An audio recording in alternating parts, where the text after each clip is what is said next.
السلام علیکم ورحمۃ اللہ وبرکاتہ رب اشرح لی صدری ویسر لی امری واحلل عقدۃ من لسانی یفقہوا قولی رب زدنی علما رب زدنی علما رب زدنی علما۔ آج ہم سورۃ البقرہ کی آیت نمبر 21 سے پڑھیں گے۔ یا ایھا الناس اعبدوا ربکم الذی خلقکم والذین من قبلکم لعلکم تتقون۔ یا ایھا الناس، اے لوگو، اعبدوا، تم عبادت کرو، ربکم، اپنے رب کی، الذی، وہ ذات پاک کہ جس نے پیدا کیا تم کو، والذین، اور ان لوگوں کو، من قبلکم، جو تم سے پہلے تھے، لعلکم تتقون، تاکہ تم پرہیزگار بن جاؤ۔ یہاں پر اللہ تعالیٰ نے مومنین، پہلے تو اللہ تعالیٰ نے مومنین، مخلصین اور کافرین اور منافقین کا ذکر کرنے کے بعد اب اللہ تعالیٰ نے یہاں پر دلائل کے ساتھ توحید کی دعوت دی ہے۔ اس آیت کے اندر توحید کی دعوت دی گئی ہے کہ اللہ تعالیٰ نے فرمایا کہ یہاں اللہ تعالیٰ کی قدرت، اور یہاں پر اللہ تعالیٰ کی قدرت اور نعمتوں کا ذکر فرمایا ہے کہ جس کا مظاہرہ تو ہم سب کے سامنے ہے کہ جس کو ایک کم عقل آدمی بھی سمجھ سکتا ہے۔ تو یہاں پر یہی فرمایا ہے کہ اللہ تعالیٰ نے تم کو پیدا کیا، کس لیے پیدا کیا؟ کہ تاکہ تم اس ذات پاک کی عبادت کرو، یعنی اس پاک ذات کی عبادت کو اختیار کرو گے اور اسی میں لگے رہو گے تو تم کو کیا ہوگا؟ تم کو صفت تقوی حاصل ہو جائے گی، کیونکہ تقوی جو ہے عربی زبان میں بچنے اور پرہیز کرنے کو کہتے ہیں۔ تو یعنی اس کے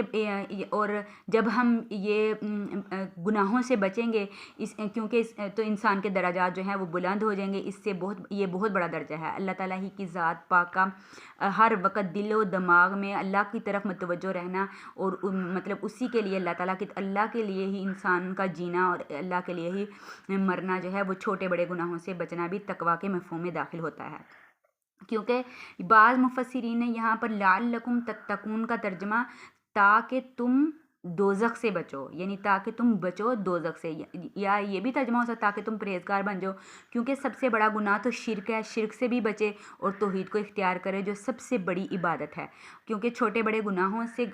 جو انسان جو ہے وہ پرہیز کرے گا، ایسا کرے گا تو ظاہر ہے دوزخ سے بھی ضرور اس کی حفاظت ہوگی۔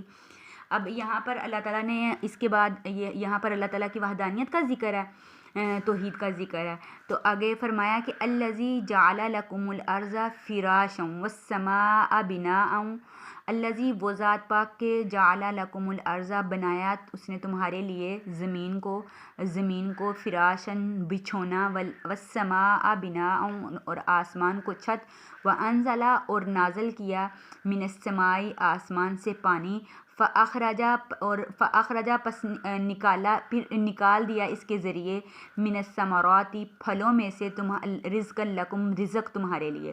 فلا تجعلوا، پس نہ تم بناؤ، للہ، اللہ کے لیے، اندادن، کوئی شریک یا کوئی مقابل، وانتم تعلمون، اور حالانکہ تم جانتے ہو۔ یہاں پر اللہ تعالیٰ کی قدرت اللہ تعالیٰ کی قدرت اور شان کا مظاہرہ کرنے کے بعد یہاں پر یہ فرمایا ہے کہ یہ سب کے سامنے یہ چیز بہت واضح ہے کہ ایک کم عقل آدمی، کم سمجھ آدمی بھی اس کو سمجھتا ہے اور جانتا ہے کہ اللہ تعالیٰ نے انسان کو پیدا کرنے کے بعد، اس کے بنانے کے، اس کے رہنے کے لیے اللہ تعالیٰ نے زمین کو بچھونا بنایا اور آسمان کو چھت بنایا، اور آسمان سے اللہ تعالیٰ نے طرح طرح کے، اللہ تعالیٰ نے آسمان سے بارش کو برسا کر، آسمان سے جو پانی، اللہ تعالیٰ نے طرح طرح کے اس کے لیے میوے، اس کے لیے پھل پھول پودے، اس کے لیے، یعنی اس کے ذریعے سے انسان جو ہے، ہر جو انسان ہے اس کے لیے رزق بھی ہیں اور غذا بھی ہیں، اور انسانوں کی پرورش ہے۔ ایک ہی زمین ہے، اس میں طرح طرح کے اللہ تعالیٰ نے پھل لگائے، اور اس کے ذریعے، اور ان کے ذائقے بھی مختلف ہیں۔ اللہ تعالیٰ نے فرمایا کہ یہاں پر میں نے طرح طرح کے تمہارے لیے، جب ہم نے پھل پیدا کیے، تمہارے لیے رزق بنایا، اور پھر فرمایا کہ جب ہم نے تم کو یہ ہر چیز سے نواز دیا ہے تو تم کیا کرو؟ فلا تجعلوا للہ اندادا وانتم تعلمون، پس نہ تم بناؤ اللہ کے لیے کوئی شریک، تم اللہ کے لیے کوئی شریک نہ بناؤ، وانتم تعلمون، اور حالانکہ تمہیں معلوم ہے، تم جانتے ہو کہ اللہ تعالیٰ نے ہی ان ساری چیزوں کو پیدا کیا ہے۔ وَإِن كُنتُمْ فِي رَيْبٍ مِّمَّا نَزَّلْنَا عَلَىٰ عَبْدِنَا فَأْتُوا بِسُورَةٍ مِّن مِّثْلِهِ وَإِن كُنتُمْ، اگر ہو تم فی ریبٍ، شک میں، اگر تمہیں کسی چیز کا کوئی شک ہے، وَإِن كُنتُم اگر ہو تم فی ریب شک میں، مما اس چیز کے بارے میں نزلنا جو نازل کیا ہم نے علی عبدنا اپنے بندے پر، یعنی حضرت محمد صلی اللہ علیہ وآلہ وسلم پر جو نازل کیا، قرآن نازل کیا، اگر تمہیں ذرا سا بھی کوئی شک ہے تو تم کیا کرو، فاتو بصورت من مثلہ، فاتو پس تم لے آؤ بصورت کوئی بھی صورت من مثلہ جو اسی جیسی ہو،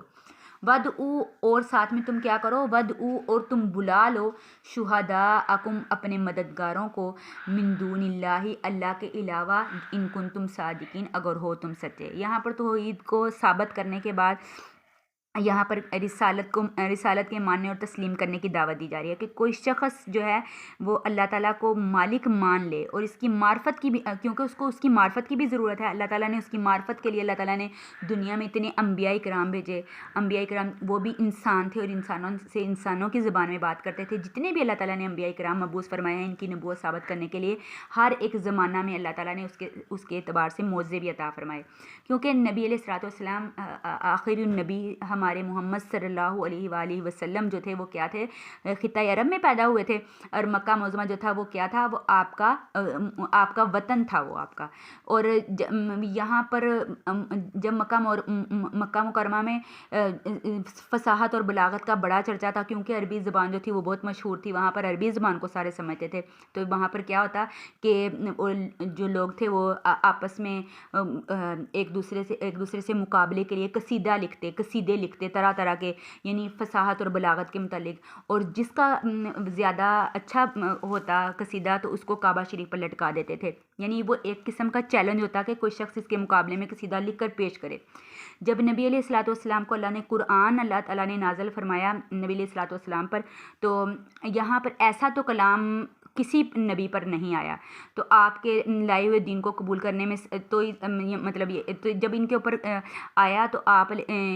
وہ لوگ جو تھے وہ کیا ہو گئے، سارے کے سارے عاجز ہو گئے، یعنی جس طرح کی فصاحت اور بلاغت، انہوں نے کہا کہ اگر تم لوگوں کو کوئی شک ہے تو تم لوگ اس طرح کا کوئی فصاحت اور بلاغت کا کوئی، یعنی کوئی صورت، کوئی آیت ہی تم لوگ لے آؤ۔ تو یہاں پر اس کو دیکھ کر بہت سارے شعراء نے جو تھا وہ کیا کر دیا تھا، کلام کرنا چھوڑ دیا تھا، جن میں حضرت لبید بن ربیعہ بھی تھے، مطلب ان کا بھی قصیدہ جو تھا وہ ان قصائد، جتنے بھی قصائد تھے ان میں شامل ہوتا تھا کہ جس کو مقابلے کے لیے کعبہ شریف پر لٹکایا جاتا تھا۔ انہوں نے اسلام قبول کر لیا جب، تو حضرت عمر فاروق رضی اللہ تعالیٰ عنہ نے ان سے دریافت کرایا کہ زمانہ اسلام میں آپ نے کیا اشعار کہے ہیں، یعنی آپ کا قرآن کے بارے میں کیا فرمان ہے، تو انہوں نے کیا اشعار فرمائے، تو انہوں نے آگے سے یہ جواب دیا کہ اللہ تعالیٰ نے مجھے اشعار کے بدلے میں سورۃ البقرہ اور آل عمران سے نوازا ہے، یعنی یہاں پر یہی کہنا مقصد ہے کہ کوئی بھی جو ہے وہ اس قرآن جیسی کوئی بھی سورت جو ہے وہ نہیں لا سکتا۔ تو یہاں پر اسی کے اوپر آج اختتام کرتے ہیں، وآخر دعوانا ان الحمد للہ رب العالمین۔